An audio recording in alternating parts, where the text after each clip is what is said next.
مجھے کامیابی کسی نے پلیٹ میں رکھ کے نہیں دی۔ جب میں پیدا ہوا تو میرے منہ میں سونے، چاندی، سلور، تانبے یا پیتل کا کوئی چمچ نہیں تھا۔ غربت کی لکیر کے نیچے زندگی گزارنے والے لاکھوں خاندانوں میں سے کسی ایک خاندان میں پیدا ہونا کون سی خوش بختی کی علامت سمجھی جا سکتی ہے؟ معاشی پسماندگی کی چکی میں پیسنے والے 8 بچوں کو پسری کی حالت میں پالنے کی ذمہ داری کے بوجھ تلے دبے میرے ماں باپ، جنہوں نے خوشحالی کی کبھی شکل نہ دیکھی، اپنی چھوٹی چھوٹی خواہشوں کا گلا گھونٹ کر محرومیوں کی سولی پر چڑھی ہوئی میری ماں کڑتی ترستی اور لاچار زندگی جیتے جیتے بالآخر ہار گئی۔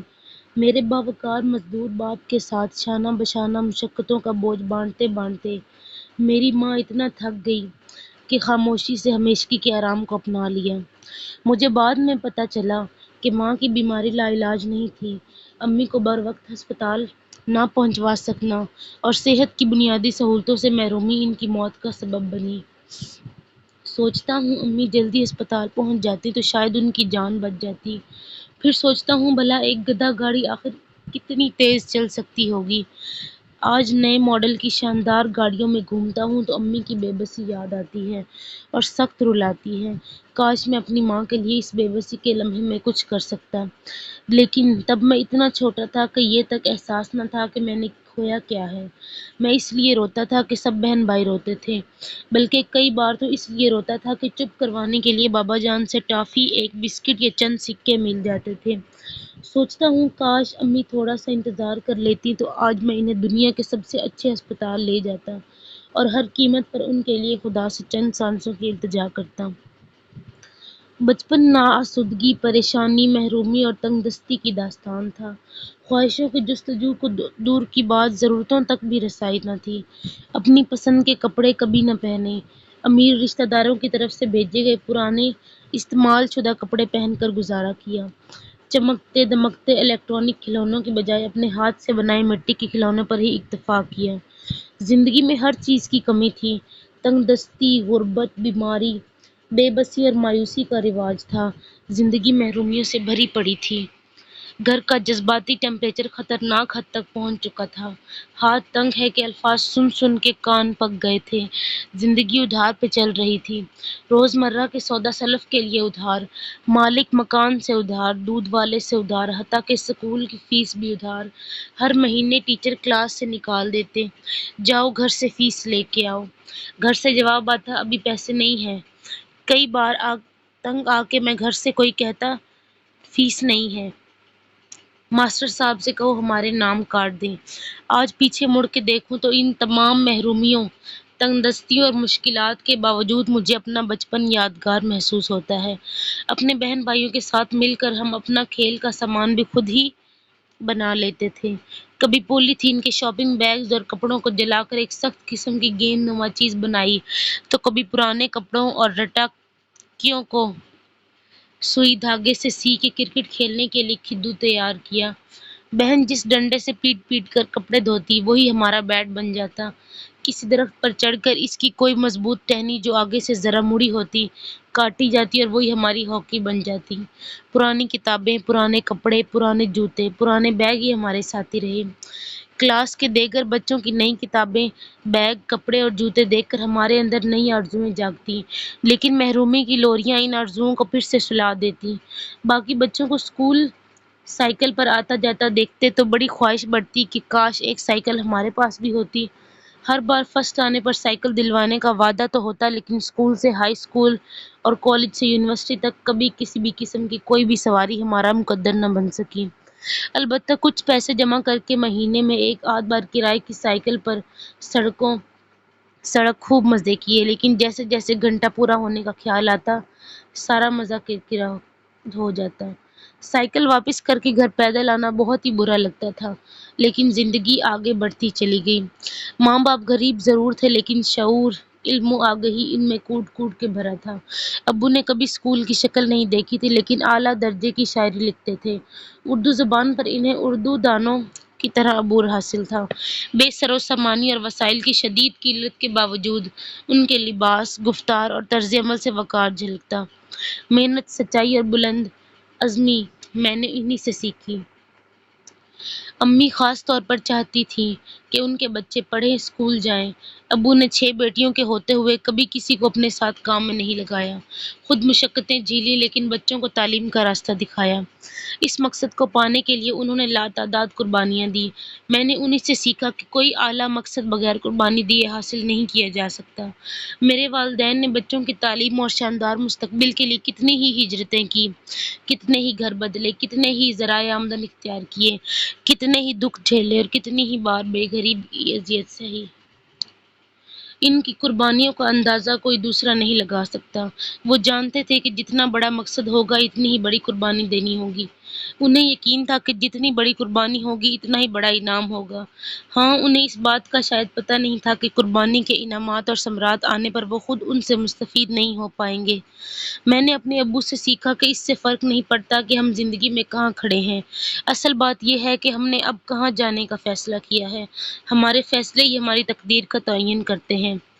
لیا کے ریتلے ٹیلوں کو چھوڑنے کے فیصلے سے لے کر ٹوبہ ٹیک سنگھ سے ماہیاں والا اور پھر فاروق آباد تک کی نہ جانے والی کئی ہجرتوں کے فیصلوں کے پیچھے ایک ہی مقصد تھا: بچوں کی تعلیم اور بہتر کل کی جستجو۔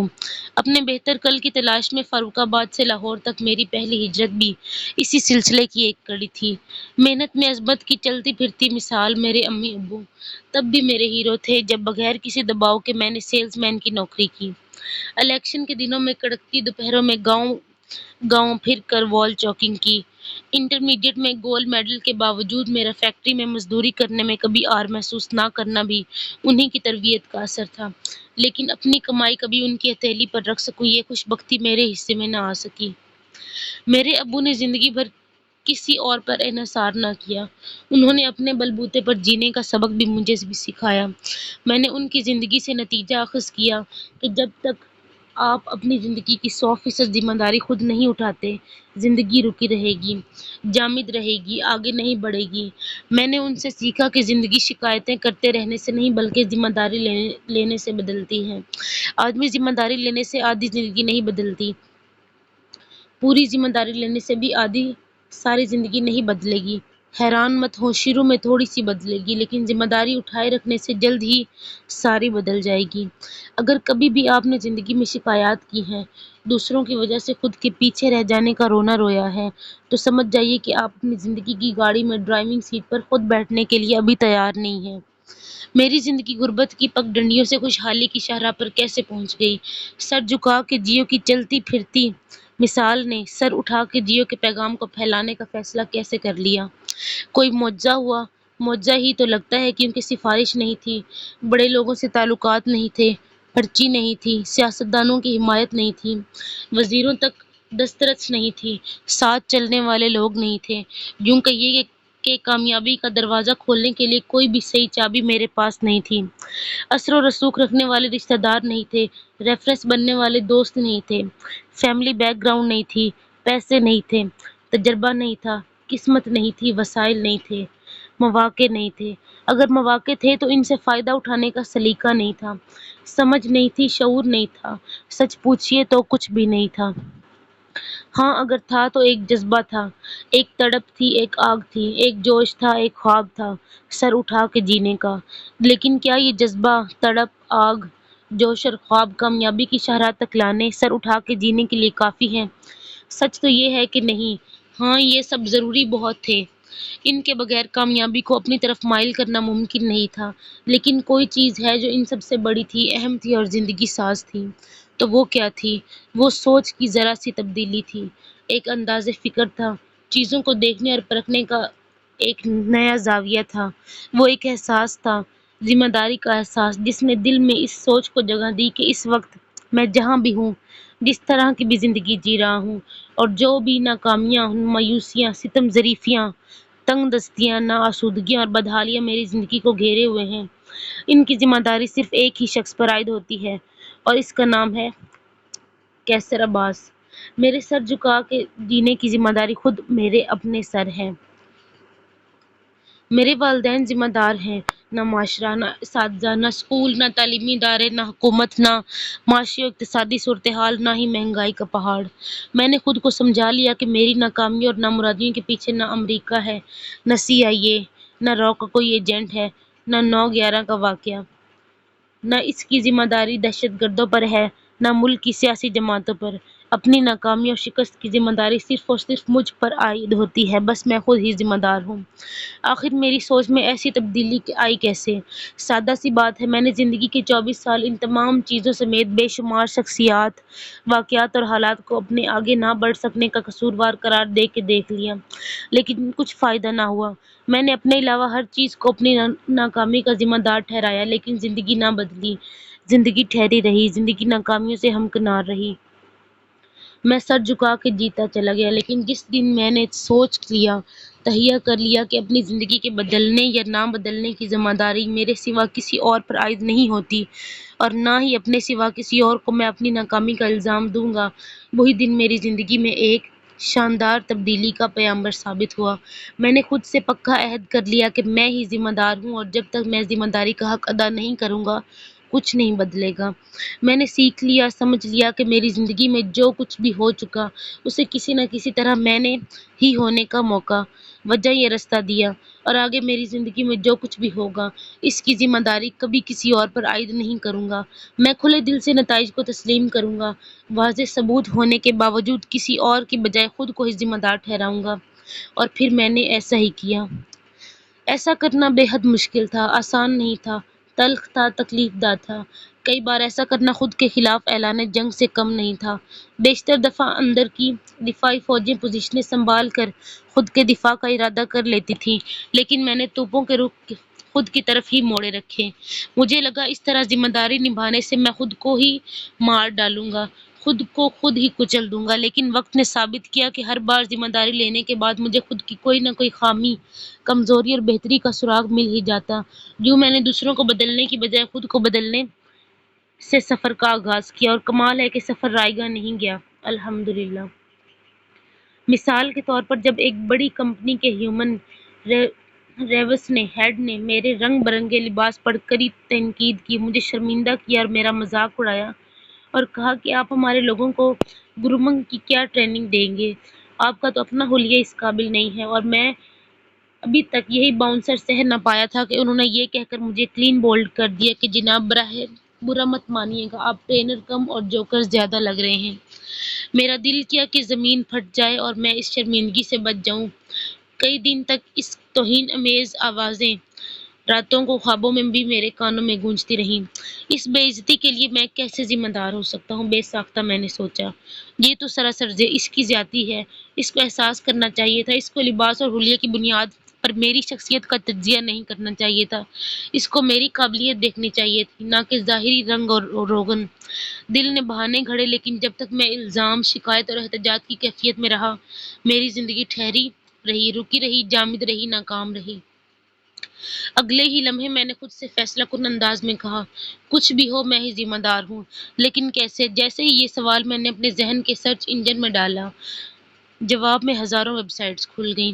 تم اس لیے ذمہ دار ہو کہ تمہارے پاس ڈھنگ کے کپڑے نہیں ہیں، مگر میں ڈھنگ کے کپڑے افورڈ نہیں کرتا۔ اگر تم افورڈ نہیں کرتے تو یہ اس کا قصور نہیں۔ اگر تم پیسے نہ ہونے کی بیماری کا شکار ہو تو یہ بھی کسی کا قصور نہیں ہے۔ اگر تمہیں کپڑے پہننے کی سینس نہیں تو یہ بھی ذمہ داری تمہاری اپنی ہی ہے۔ میرے اندر کا ذمہ دار انسان اپنی ذمہ داری نبھانے پہ تل گیا تھا۔ اگر تم اسے اس قابل نہیں لگے کہ وہ تمہارے ساتھ عزت سے پیش آئے، تو بھی تم ہی اس کے ذمہ دار ہو۔ یہ ذمہ داری لینا سب سے مشکل کام تھا۔ اس لیے تمہیں پتہ ہونا چاہیے کہ کاروباری دنیا میں لوگ کن باتوں سے ایک دوسرے کو جج کرتے ہیں۔ تمہیں احساس ہونا چاہیے کہ جس چیز کی ٹریننگ تم دوسروں کو دینے آئے تھے، اس پر تمہیں واقعی مکمل عبور نہیں ہے۔ تمہیں وہ تمام تقاضے پورے کرنے چاہیے تھے جو ایک کامیاب ٹرینر کے لیے ضروری ہیں، اور چونکہ تم اسے ایک کامیاب ٹرینر نہیں لگے، اس لیے تمہارے ساتھ اس نے وہ سلوک نہیں کیا جو وہ ایک کامیاب ٹرینر کے ساتھ کرتا۔ لہٰذا اگر تم اسے ایک کامیاب ٹرینر نہیں لگے تو بھی یہ تمہارا خود کا قصور ہے۔ اگر اس نے تمہیں عزت نہیں دی تو اس کو کم ظرف کہنے سے تمہاری زندگی آگے نہیں بڑھے گی۔ تمہاری زندگی تب آگے بڑھے گی جب تم یہ سیکھ جاؤ گے کہ قابل عزت کیسے لگنا اور بننا ہے۔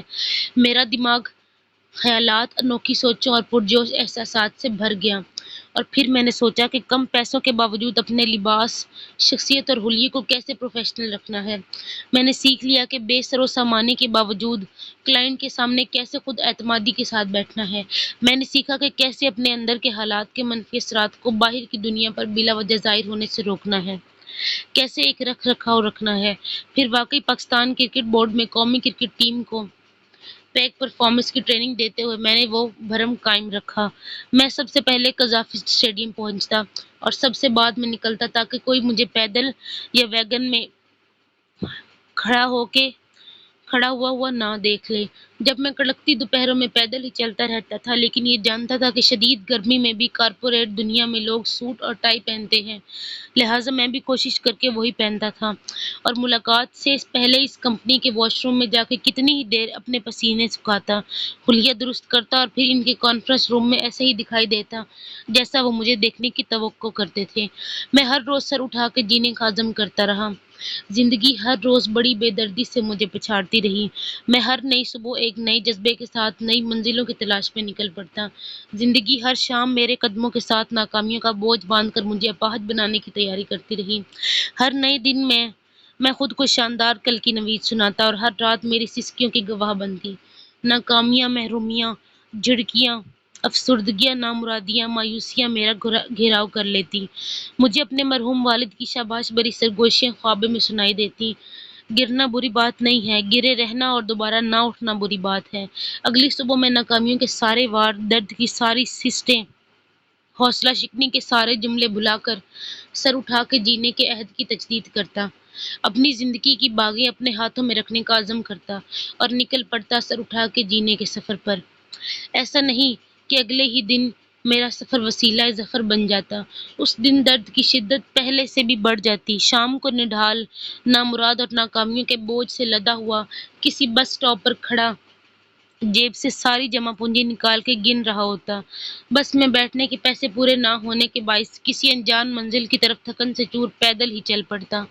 رات تک سر اٹھا کے جینے کی آرزوئیں آخری سانسوں پہ پہنچ جاتی۔ پے در پہ ناکامیاں جذبوں، لگن اور ہمت کو امتحان میں ڈالتی۔ میں سوچتا آج تو حد ہو گئی، میری بس ہو گئی ہے، اب اس سے زیادہ نہیں کر سکتا۔ پھر دور کہیں سے شاباش کی سرگوشیاں، اپنے ساتھ کیے ہوئے وعدے اور 764 خواب مجھے اپنی طرف کھینچتے۔ سر اٹھا کے جینے کی آرزو ایک بار پھر پوری آب و تاب سے انگڑائی لیتی۔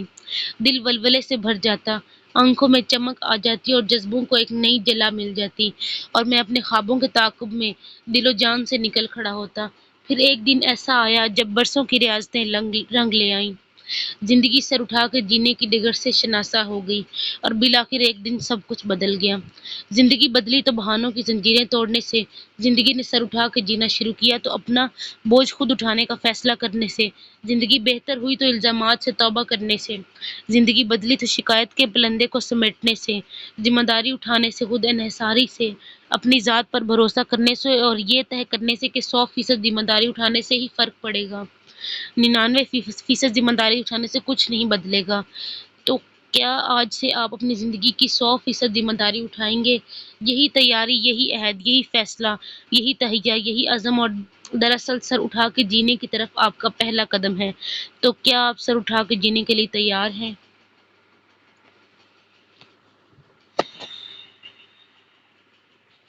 تو یہ تھی پہلی ایپیسوڈ۔